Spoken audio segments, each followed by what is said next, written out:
Time for an updated video that's long overdue. 3 essential things to understand when beginning your calisthenics training journey. Now, I started my training journey back in 2009, so still very much in the early stages of my training career because I plan on doing this for the rest of my life. But I really wish I knew these 3 things because it would have made things a lot easier, simpler, avoided a lot of injuries and a lot of headaches, and made things a heck of a lot easier. So let's dive right on in. The first thing is that when it comes to general fitness, like building muscle and strength with calisthenics, it's really no different than building it with free weights and machines and bands and any other thing. But one of the common misconceptions is that because you're using a different method, then your approach has to really change. But ultimately, on a fundamental level, our body responds to different methods the same way. So think of it like a journey, right? We all have the same destination, and we're all going to take the exact same path to get there. It's just the vehicle that you're using is different. So if you came to me asking me, how do I get to the airport? I'd give you the directions to go on I-70. You said, what if I'm driving a truck? I-70. What if I'm driving a car? I-70. I give you the same instructions regardless of your vehicle. So that's the same thing when it comes to building muscle and strength and getting in shape with calisthenics.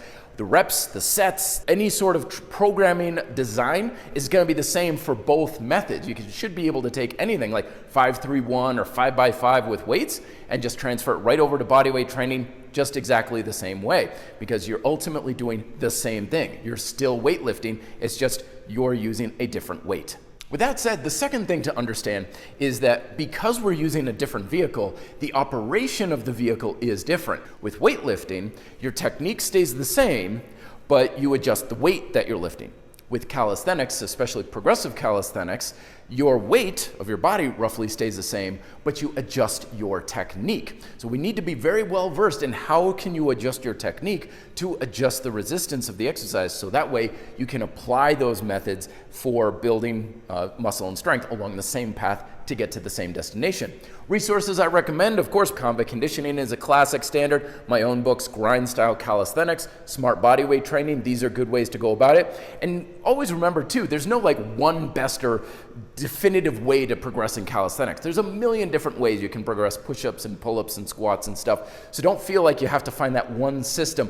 Be well versed in a number of ways you can have progressive technique, and then you can find what works best for you. And then lastly, when it comes to actually starting your training, you want to start where you are, right? You're going to a destination, you got to travel a path, but you start where you are along that path. I've had beginners come to me who can do relatively advanced stuff, and that's where we start them. If they can do archer push-ups, we start with archer push-ups. I've also had people who have trouble just getting up out of a chair, so we start them just standing up out of a squat position on a weight bench. You start with where you are, because there is no definitive round general like all beginners are in this kind of shape, or this is where all beginners should start. So start with where you are and build consistent habits. That's your number one thing. Don't get too lost in all the minutia of like how many times a week should I work out and how many sets and how many.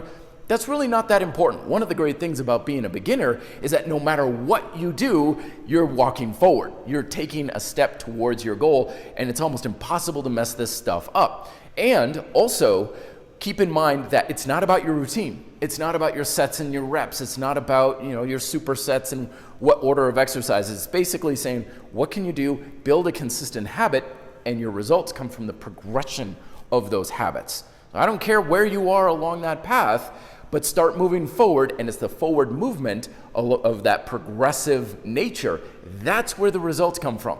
Because one of the biggest traps that people find themselves in is what I call the calisthenics rut, where they always do things the same way. They're doing their push-ups the same way, their pull-ups the same way, and as a result, they don't have much of a progressive technique. They're not improving and progressing the resistance, therefore they stay stuck. It's like going into the gym and always lifting 135 on the bench press and never adding any weight to the bar. And lastly, I highly recommend investing in a set of good quality suspension straps. These give you a lot more ability as far as exercise variety, easier to make progressions, and you can mimic almost any sort of free weight and a weight machine exercise that you'd usually do in a gym. Check out my reviews up here, and also if you want to learn more about my grind style calisthenics method, check out this playlist here as well. Thanks much for watching. Be fit, live free.